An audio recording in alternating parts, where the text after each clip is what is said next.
আল্লাহ বলেছেন ওয়াজআলনাল লাইলা লিবাসাও ওয়াজআলনান নাহারা মাআশা।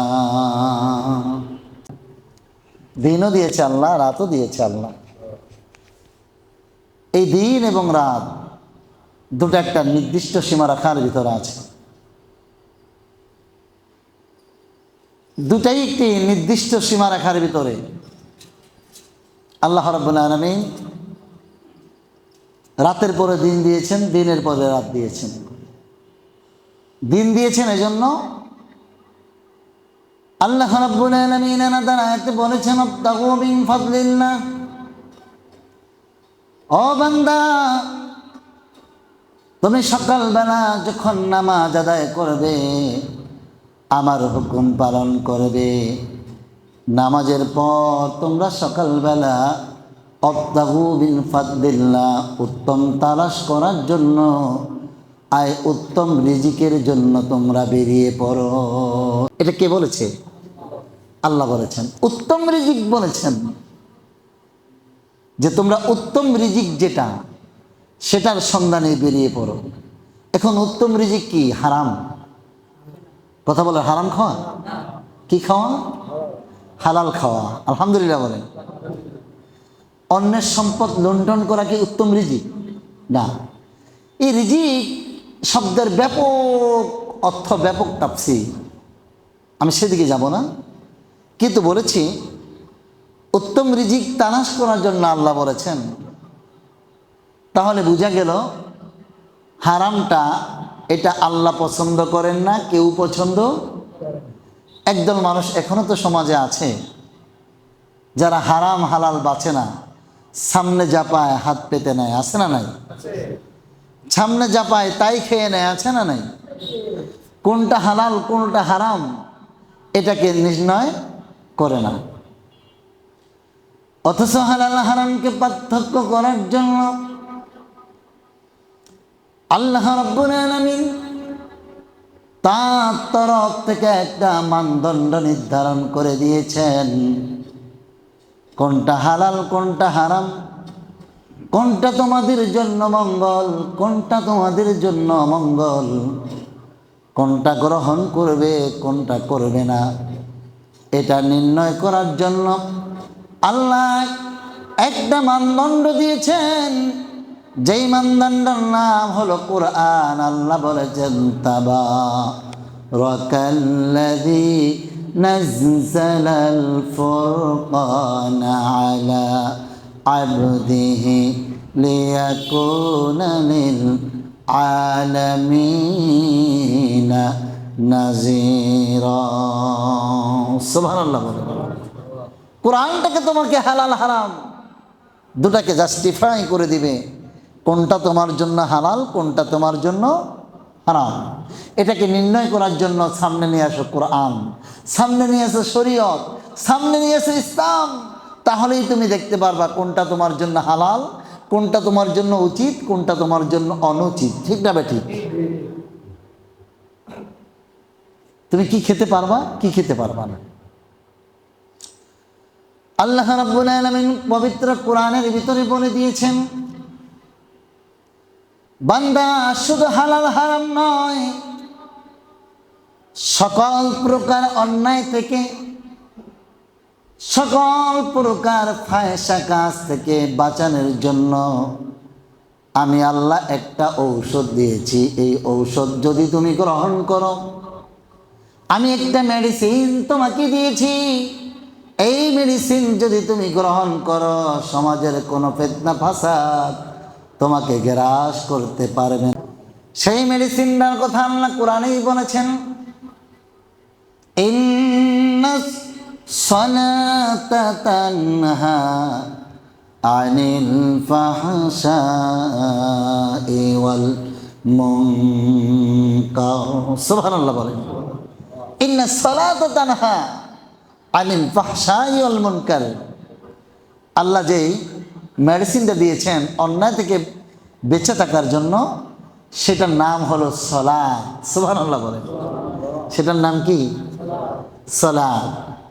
সেটা হলো সালাত, যে সালাতটা আল্লাহ তার হাবিবকে কাছে নিয়ে, আল্লাহ তার হাবিবকে মহব্বত করে কাছে নিয়ে তারপরে তার উম্মতের জন্য উপহার স্বরূপ এই সালাতটা দিয়ে, এটা একটা রজনীতে আল্লাহ দিয়েছেন।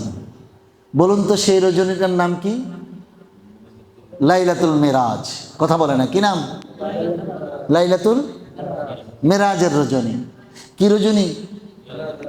মেরাজের রজনী। এই রজনীতে আল্লাহ মানুষের জন্য, বিশ্বনবীর উম্মতের জন্য একটা জিনিস গিফট করেছেন, সেটা হলো সালাত। মেরাজের রজনীটা হচ্ছে নামাজের জন্ম রজনী। সুবহানাল্লাহ। এই নামাজ সম্পর্কে বলতে গিয়ে বিশ্বনবী সাল্লাল্লাহু আলাইহি ওয়াসাল্লাম বলেছেন, as-salatu মিফতাহুল জান্নাহ, সালাত হলো জান্নাতের চাবিকাঠি। জোরে কোন সুবহানাল্লাহ। আপনি একটা ঘরের ভিতরে ঢুকবেন, ঘরটা তালা মারা, এখন আপনার চাবি দরকার আছে না নেই? কথা বলেন না কেন? আছে না নেই? দুনিয়ার তালা পিটায় মিটায় ভেঙে দিলেন, কিন্তু আল্লাহ যেই তালা লাগিয়ে দিবেন, এটা কি পিটাই ভাঙা সম্ভব? কথা বলে না, সম্ভব নাকি? সম্ভব না, এটা কখনোই সম্ভব নয়। এটা হচ্ছে আল্লাহ যেই চাবি দিয়েছেন, সেই চাবি দিয়ে ওই তালাটা খোলা সম্ভব। সুবহানাল্লাহ। বলুন তো, সেই জান্নাতের যে ঢোকার জন্য যেই তালা লাগানো থাকবে, ওই তালার চাবিটার নাম কি?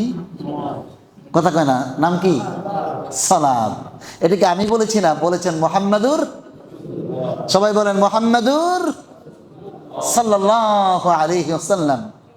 তিনি বলেছেন যে জান্নাতের ঢোকার জন্য আল্লাহ যে তালাকে লাগিয়ে দিয়েছেন, এই তালা খোলার জন্য তোমাদেরকে একটা চাবি দিয়েছি, সেই চাবিটা হলো সালাত।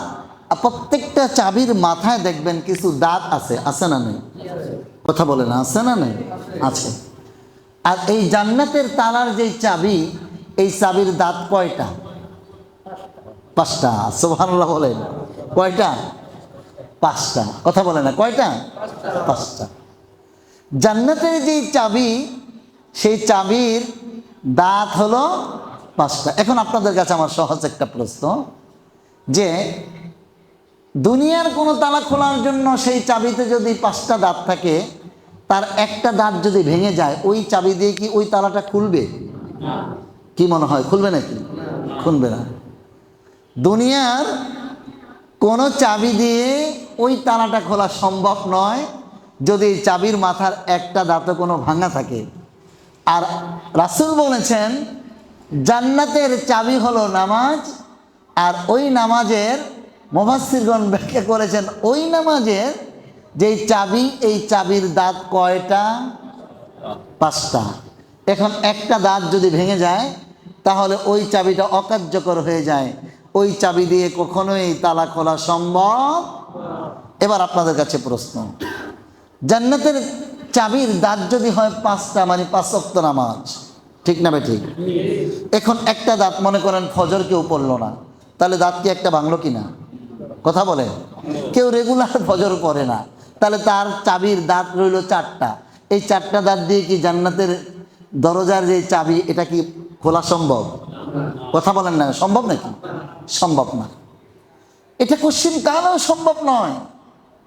কারণ চাবি যদি, চাবির মাথায় যদি 5টা দাঁত থাকে, এই 5টা দাঁত দিয়েই আপনার খুলতে হবে। কিন্তু মনে রাখতে হবে, একটা দাঁত যদি এখান থেকে ভেঙে যায়, যেমনি দুনিয়ার তালা খুলবে না, এমনি জান্নাতের তালাও কখনোই খোলা সম্ভব। তাহলে নামাজ পড়তে হবে কয় ওয়াক্ত? জোরে বলেন, কয় ওয়াক্ত? সবাই বলেন তো, নামাজের জন্ম রজনীর নাম কি? কি নাম? লাইলাতুল মেরাজ। কথা কয় না, কি নাম? লাইলাতুল মেরাজ। আমাদের নামাজের জন্ম রজনীর নাম এই মেরাজের রজনীতে নামাজের জন্ম, যেটা আল্লাহ স্বয়ং তার হাবিবকে তার উম্মতের জন্য উপহার দিয়েছেন। সুবহানাল্লাহ বলেন। কে দিয়েছেন? কথা বলে না, কে দিয়েছেন? আল্লাহ দিয়েছেন। আল্লাহ রাব্বুল আলামিন সেই ব্যাখ্যাটা কোরআনে করেছেন, সুবহানাল্লাযী আসরা بعبده ليلا من المسجد الحرام إلى المسجد الأقصى জোরে বলুন আল্লাহু আকবার। আল্লাহ রাব্বুল আলামিন বলেন, আমার বন্ধু হাবিবকে মসজিদ হারাম থেকে আমি আল্লাহ রাতের বেলা মসজিদ আকসা নিয়ে গেলাম। সেখান থেকে আমি আল্লাহ ঊর্ধ্ব জগতে আরশ, কুরসি, লৌহ, কালাম, ঊর্ধ্ব জগতে জান্নাত, জাহান্নাম যা কিছু রেখেছেন আল্লাহ সব কিছু এই মেরাজের রজনীতে ভ্রমণ করিয়েছেন। সুবহানাল্লাহ বলেন। এটা কি আমার কথা না আল্লাহর কথা? এটা অবিশ্বাস করলে ঈমান, সবাই বলে না, ঈমান থাকবে নাকি? কোরআনের একটা আয়াত যদি কেউ অস্বীকার করে তাহলে তার ঈমান কি থাকবে না। কোরআনে যদি 6666টি ইখতিলাফ, মোর অর লেস 6636টি, যেটাই হোক কম বেশি যে কয়টা আয়াতেই হোক না কেন, এর একটা আয়াত যদি কেউ অস্বীকার করে তাহলে তার ঈমান থাকবে না। ঈমান হচ্ছে আপনার কোরআনের সবগুলো আয়াতের উপর বিশ্বাস রাখা, সেই অনুযায়ী আমল করা। ঠিক না ঠিক? কথা বলেন, ঠিক না ঠিক? কোরআনে বলছে হালাল খাও, হারাম খেও না। আর আমরা এখন হারাম খাই, হালালের দ্বারে কাছে নাই। এরকম সংখ্যা কম না বেশি? আস্তে কম না বেশি? আমি আগেই বলেছিলাম যে আমরা খেতে খেতে এরকম পর্যায়ে চলে গেছি, আমরা তো মানুষ শ্রেষ্ঠ জাতি, আমাদেরকে সবচেয়ে ভালো খাবার আল্লাহ খাওয়ায়, কিন্তু আমরা কি খাই? মাছ খাই, মাংস খাই, ডিজে বিজে যা আছে সব খাই, লগে বাবাও খাই, ডাইলও খাই, ফেঞ্চিও খাই, মেঞ্চিও খাই, রাস্তাও খাই, ব্রিজও খাই। আছে না নাই? আসতে বলেন কেন? আছে না নাই? আছে। কোনো খাবার আমাদের কাছে বাদ নাই। সমান তালে, মানে যা সামনে পায়, হালাল হারাম জাস্টিফাই করা দরকার নেই, সামনে যা পেয়েছো সব খেয়ে নিয়েছো। এরকম আছে না নাই? আসতে বলেন, আছে না নাই? কারটা খেয়েছেন আপনি? কারটা খেয়েছেন? ইন্না সালাতা তানহা আনিল ফাহশাই ওয়াল মুনকার। একটু আগে যে আমি বললাম যে আল্লাহ সমস্ত অন্যায় থেকে বাঁচার জন্য একটা মেডিসিন দিয়েছে, যেই মেডিসিনটা হচ্ছে সালাত। সুবহানাল্লাহ। আল্লাহ তাকিদ দিয়ে বলেছেন ইন্না সালাতা, নিশ্চয়ই সালাত। এই নিশ্চয়ই শব্দটা ব্যবহার করা হয় ওই কথাটাকে আরো গুরুত্ব বোঝানোর জন্য। সুবহানাল্লাহ বলেন। নিশ্চয়ই সালাত তোমাকে সকল অন্যায় থেকে বিরত রাখবে। আর সেই সালাতের জন্ম রজনী হচ্ছে লাইলাতুল মেরাজ। আমি বলেছি যে এই মেরাজে হচ্ছে সালাতের জন্ম রজনী। এই সালাতটা হচ্ছে জান্নাতের চাবিকাঠি। বলেছেন মুহাম্মাদুর আসসালাতু মিফতাহুল জান্নাহ, জান্নাতের চাবি হচ্ছে সালাত। আর এই চাবির মাথায়, জান্নাতের যেই চাবি, এই চাবির মাথায় দাঁত হলো 5টা: ফজর, জোহর, আসর, মাগরিব, এশা। এখন যেমনি দুনিয়ার কোনো তালা খোলার জন্য একটা চাবির যেই মাথায় যে দাঁত থাকে তার একটা দাঁত ভেঙে গেলে দুনিয়ার তালা যেমনি খোলা যায় না, এমনি করে জান্নাতের যেই চাবি তার একটা দাঁত যদি কেউ বাদ দিয়ে দেয় তাহলে ওই তালাও খোলার সম্ভাবনা। কারণ মন গড়া ইচ্ছা করলেই আপনি তালা খুলতে পারবেন না। আল্লাহ সিদ্ধান্ত দিয়েছেন যেটা তোমাকে সেটাই মানতে হবে। সুবহানাল্লাহ। মিরাজ একটা লম্বা বিষয় যার অর্থ হলো সিঁড়ি। সুবহানাল্লাহ। যার অর্থ কি? সিঁড়ি। এই মিরাজ সম্পর্কে যদি আলোচনা কেউ করতে যায় তাহলে 1 ঘন্টা তো দূরের কথা, 3 দিন 3 মাস পর্যন্ত আলোচনা করলো একুরেট মেরাজের আলোচনাটা শেষ করা সম্ভব। কিন্তু মেরাজ যে রাসূল করিয়েছেন, আল্লাহ রাসূলকে যে মেরাজ করিয়েছেন, এটার উপর বিশ্বাস রাখার নাম কি? কথা বলেন, নাম কি? আপনারা আমার কথা বুঝেন না নাকি? জবাব দিবেন, পুরুষাচিত কণ্ঠে জবাব দিবেন। আল্লাহ যে রাসূলকে মেরাজ করালেন এটার উপর বিশ্বাস রাখার নাম কি? ঈমান। কারণ এখানে অবিশ্বাস করার কোনো অপশন নাই। কোনো সুযোগ নাই। আল্লাহ তার হাবিবকে কাছে নিয়েছেন, একেবারেই কাছে নিয়েছেন। সেই কাছে নিয়ে তার সাথে কথোপকথন করেছেন। সুবহানাল্লাহ বলেন। এই জন্য রাসূল হচ্ছেন এক্সেপশনাল, তার সাথে অন্য কোনো রাসূলদের তুলনা হয়। মুসা কথা বলেছে, মুসা কালিমুল্লাহ, মুসা আল্লাহর সাথে কথা বলেছে। কিন্তু মুসা যেই পাহাড়ে আল্লাহর সাথে কথা বলার জন্য গিয়েছে, পাহাড়টা পর্যন্ত জ্বলে পুড়ে ছারখার হয়ে গেছে। আল্লাহু আকবার বলেন। কিন্তু রাসূলকে আল্লাহ ডেকে নিয়ে ইনভাইট করে তার জন্য বাহন পাঠিয়েছে। হুয়া হুয়া আবয়াদু তাইলুন মা ফাওকাল হিমার, এমন একটি বাহন পাঠিয়েছে যেই বাহনটা হচ্ছে সাদা রঙের। সুবহানাল্লাহ কোন এত গতিশীল দ্রুত একটি জান্নাতের প্রাণী, যেটাকে বোরাক নামে পরিচিত। এটার দ্রুত গতিটা কীরকম জানেন? তিনি যেখান থেকে রওনা করেছেন, এটা হলো তার এক কদম।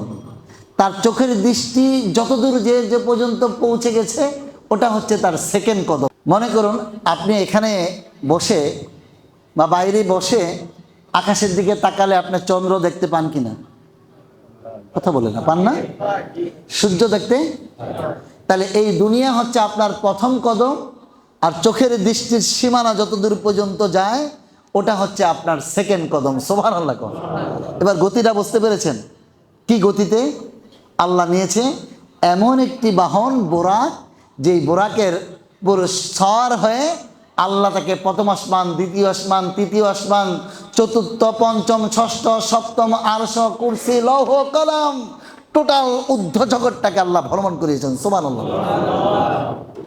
রাসূলের মর্যাদা কম না বেশি? সবাই বলুন তো, কম না বেশি? এটা কে বলেছে? ওয়ারাফা'না লাকা যিকরাক, নবী হে, আপনার মর্যাদাকে আমি উন্নতিত করে দিয়েছি। সুবহানাল্লাহ। আপনার মর্যাদাকে আমি আকাশচুম্বী করে দিয়েছি।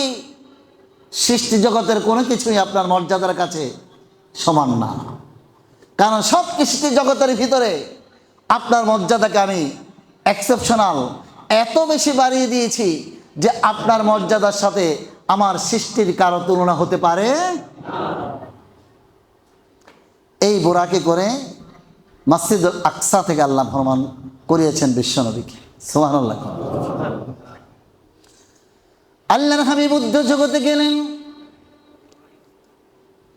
আল্লাহ রাব্বুল আলামিন উর্ধ্ব জগতে তাকে নিয়ে গেলেন।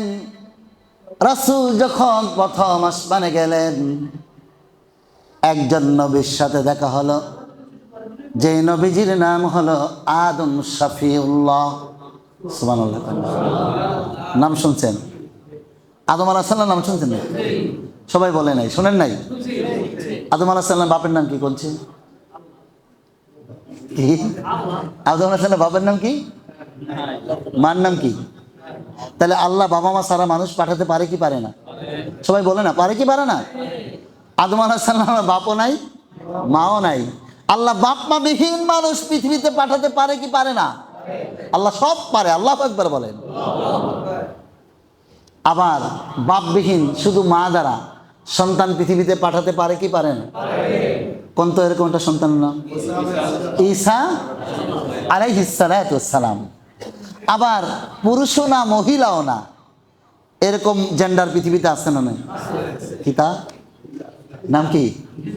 হিজরা। দোকানে ঢুকেই টাকা দাও নাকি? কথা কয় না, আছে না? নাই? উল্টা পাল্টা ব্যবহার। যাই হোক, আমি সেদিকে যাচ্ছি না। তার মানে বোঝা গেল, মানুষ যে আল্লাহকে কোনো প্রশ্ন করে আটকাবে, আল্লাহ বলেন তুমি আর কি অসীম জ্ঞান দিয়ে প্রশ্ন? আমি আল্লাহ তো সসীম জ্ঞানের মালিক। আমি আল্লাহ এই বিশাল জ্ঞানের মালিক। আমার জ্ঞানের কাছে তোদের জ্ঞান একেবারেই শূন্য। সুবহানাল্লাহ বলেন। আল্লাহ বলেন ওমা উতীতুম মিনাল ইলমি ইল্লা কলিলা, আমি সামান্য থেকে কিঞ্চিত তার থেকে কম জ্ঞান তোমাদেরকে দিয়েছি। তার দ্বারাই তোমরা আকাশের বিভিন্ন অনেক স্যাটেলাইটগুলো তৈরি করেছ, তোমরা কম্পিউটার তৈরি করেছ, অনেক কিছু তৈরি করেছ। এটা তো আমার জ্ঞানের সবচেয়ে ছোট যে জ্ঞানটা দিয়েছি, অল্প জ্ঞান দিয়েছি, তার থেকে কিছু করে তোমাদেরকে দিয়েছি। তাতেই তোমরা এত কিছু আবিষ্কার করেছ। আর যে আমি মালিক, যে হাজার হাজার নয় কোটি কোটি বছর পূর্বে পৃথিবীতে কি ঘটেছে কোটি কোটি বছর পরে পৃথিবীতে কি ঘটবে আগেরটাও আমি জানি, ভবিষ্যৎটাও আমি জানি, টোটালটাই আমি জানি। জোরে কোন আল্লাহু আকবার।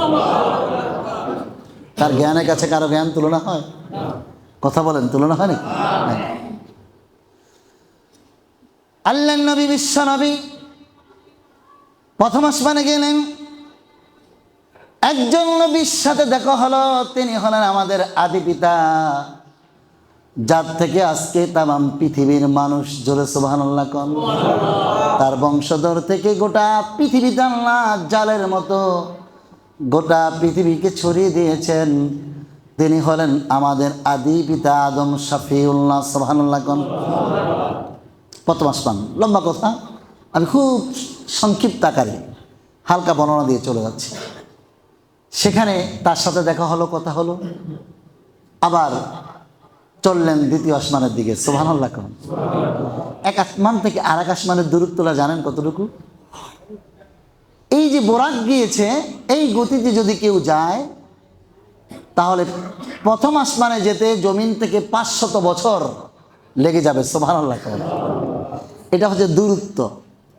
আর প্রথম আসমানের পুরুত্ব বোঝেন, মানে একটা ইট এটাকে এভাবে থাকে, এটা হলো পুরুত্ব, আর এখান থেকে এটা হলো দূরত্ব, জোরে সুবহানাল্লাহ কোন।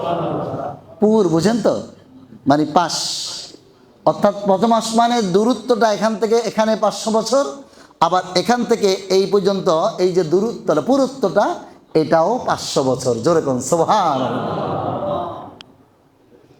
প্রথম আসমানে গেলেন, সেখানে আদম শফিউল্লাহর সাথে দেখা হলো, কথা হলো, আবার দ্বিতীয় আসমানের দিকে রওনা করেছেন।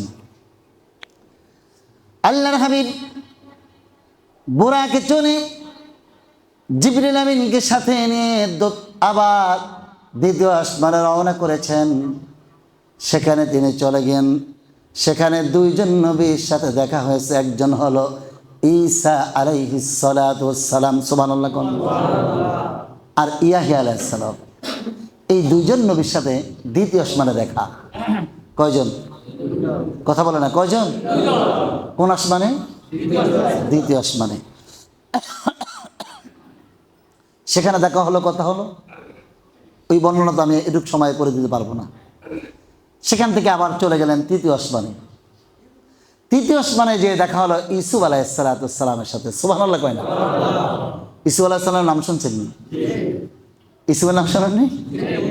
ইউসুফের একটা বিশাল ঐতিহাসিক ঘটনা আছে না নাই? কোরআনের ভিতরে জুলেখা আর ইউসুফের আছে না নাই?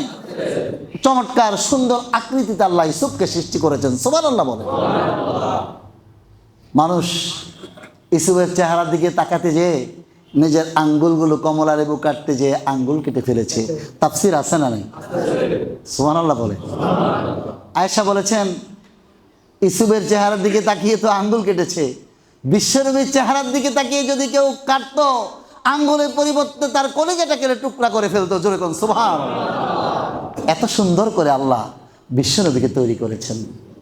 আর এমন নবীর উম্মত আমরা নির্বাচন করা হয়েছি নাকি? কথা কয় না? এই নবীর উম্মত কি নির্বাচন করা হয়েছে? ইলেকশন না, আল্লাহ সিলেকশন করছে, সুবহানাল্লাহ। আল্লাহ নিজে আমাদেরকে বিশ্বনবীর উম্মত বানিয়েছে। কত আসমানে কথা বলেছিলাম? কার সাথে? জোরে কোন, কার সাথে? চতুর্থ আসমানের দিকে রওনা করলে। আমি খুব সংক্ষিপ্ত আকারে যাচ্ছি। চতুর্থ আসমানে যে দেখা হলো হযরতে ইদ্রিস আলাইহিস সালামের সাথে, সুবহানাল্লাহ। কার সাথে? ইদ্রিস। সেখানে ইদ্রিস আলাইহিস সালামের সাথে দেখা হলো, কথা হলো, লম্বা কথা। সে আসমান থেকে আবার বিদায় হলেন ঊর্ধ্ব জগতে, চলে গেলেন পঞ্চম আকাশে। এই মাঝখানে তার অনেক ঐতিহাসিক ঘটনা রয়ে গেছে, আমি তো ওটা বলে সময় পাবো না। তো সেখান থেকে পঞ্চম আসমানে চলে গেলেন। পঞ্চম আসমানে যায় একজন নবীর সাথে দেখা হলো, যিনি হচ্ছে মুসা আলাইহিস সালামের ভাই হারুন আলাইহিস সালাম, সুবহানাল্লাহ। কার সাথে? হারুন আলাইহিস সালামের সাথে। সেখানে কথোপকথন হলো, চলে গেলেন ষষ্ঠ আকাশে। এই ষষ্ঠ আকাশে যে একজন নবী, যে নবী আজরাইলকে একটা থাপ্পড় মেরেছিল, সুবহানাল্লাহ কোন না? কি করছে? আর আমরা তো আজরাইল দেখলেই শেষ। উনি বড় রাজস্বী, মানে একেবারে খুব রাগী একটা নবী ছিলেন। বলেন তো কি নাম? সুবহানাল্লাহ। মুসা আলাইহিস সালামের সাথে ষষ্ঠ আকাশে যায় দেখা। এখানে কিন্তু আরেকটা ঘটনা আসবে, হালকা একটু হিংস আমি দিয়ে যাব। মুসা আলাইহিস সালামের সাথে কতম আকাশে? ষষ্ঠ আকাশে। বলেন কততম আকাশে? ষষ্ঠ আকাশে দেখা। মুসা আলাইহিস সালাম বললেন, যাও কই? আমি যাচ্ছি আল্লাহর সাথে দেখা করতে। সুবহানাল্লাহ কোন?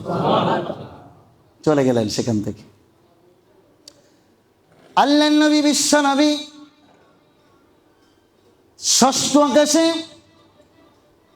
উলুল আজম পয়গম্বর মুসা আলাইহিস সালাতু ওয়াস সালামের সাথে দেখা করে সপ্তম আকাশের দিকে রওনা করেছেন। সপ্তম আকাশে চলে গেলেন। এমন একজন নবীর সাথে দেখা হলো। এই নবী এমন একজন নবী, এমন একজন রাসূল, আল্লাহ তাকে যতগুলো পরীক্ষা নিয়েছেন প্রত্যেকটা পরীক্ষায় গোল্ডেন পেয়ে তিনি পাশ করেছেন। জোরে কোন সুবহানাল্লাহ।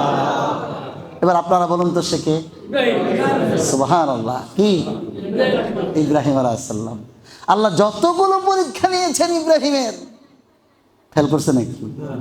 কথা কন না, ওর কঠিন ব্যাপার।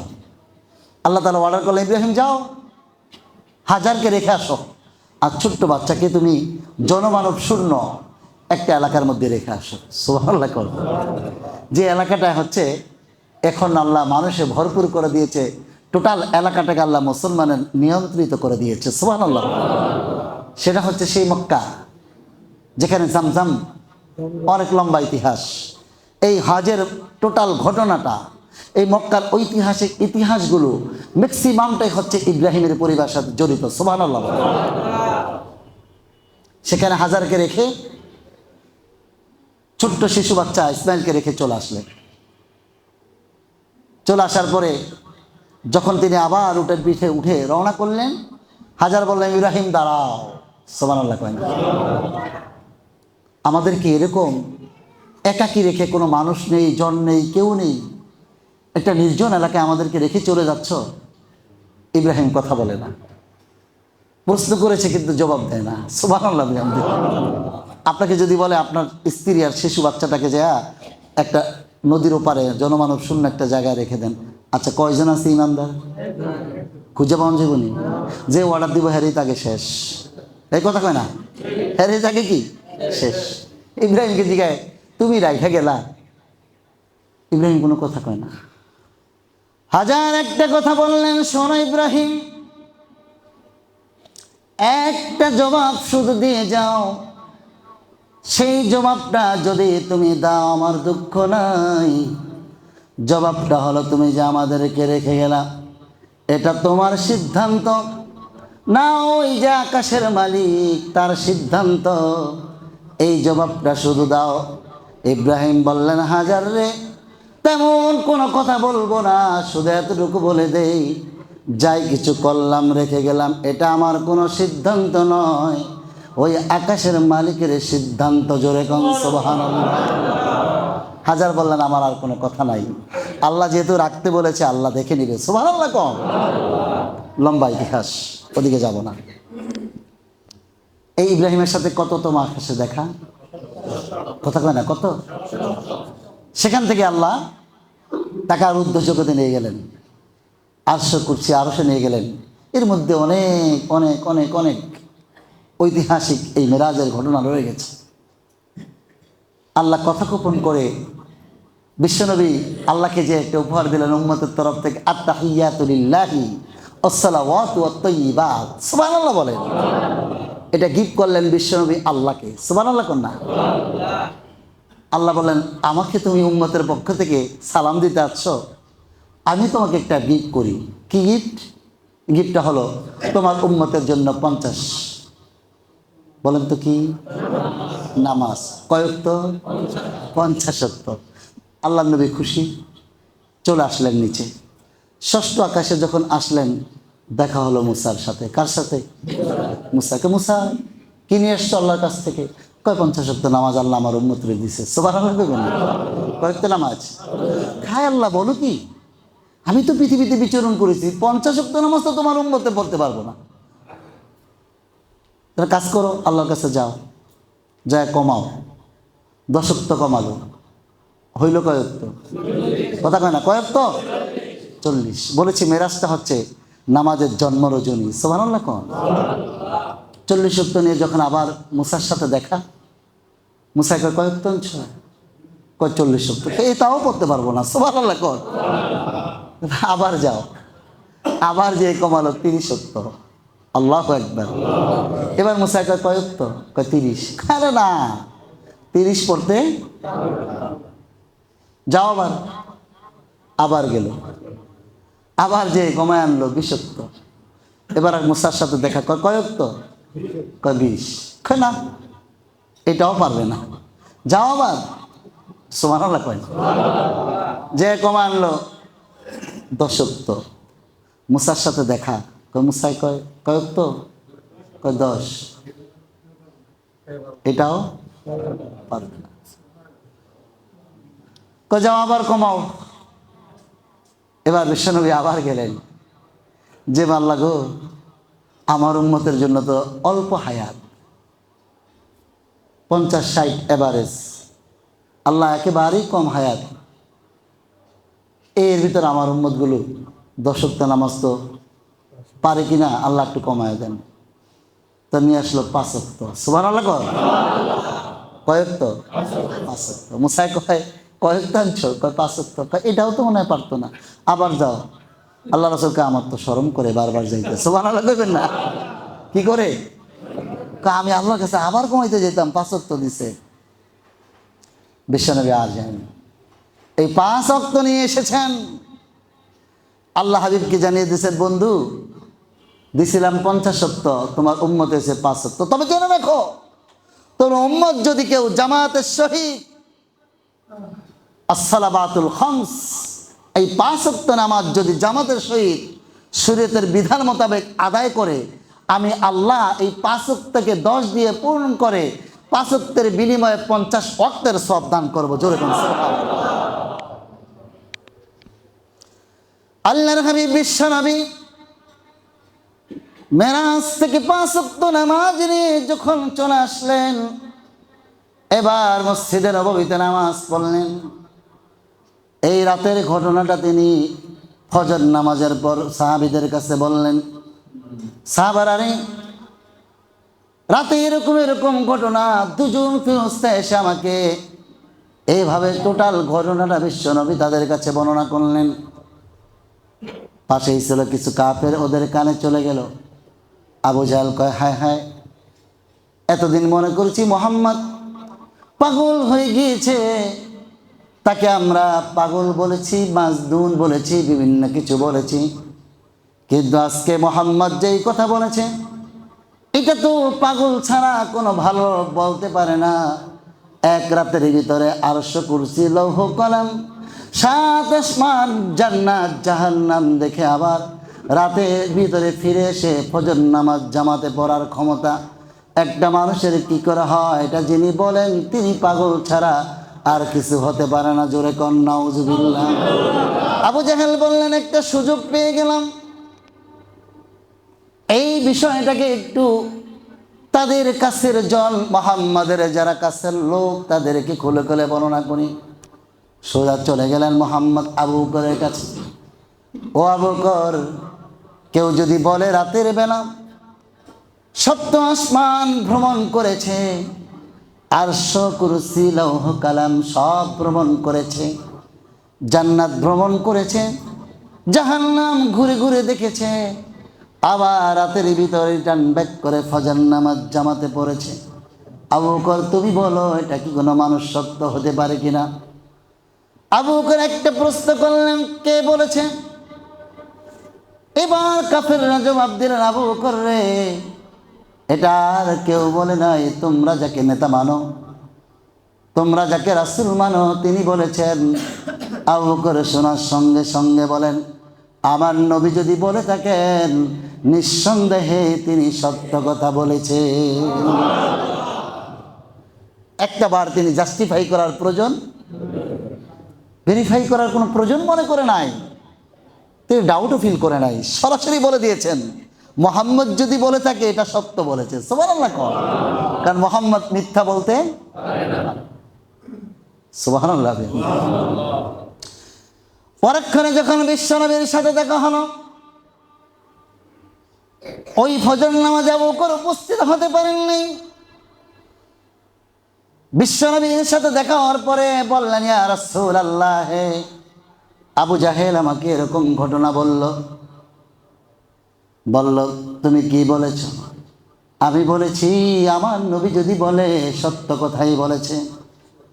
আল্লাহর হাবিব বললেন, আবু বকর রে, একটা বার তুমি জাস্টিফাই করার প্রয়োজন মনে করলা না, এতটা বিশ্বাস রেখে তুমি বলে দিয়েছ।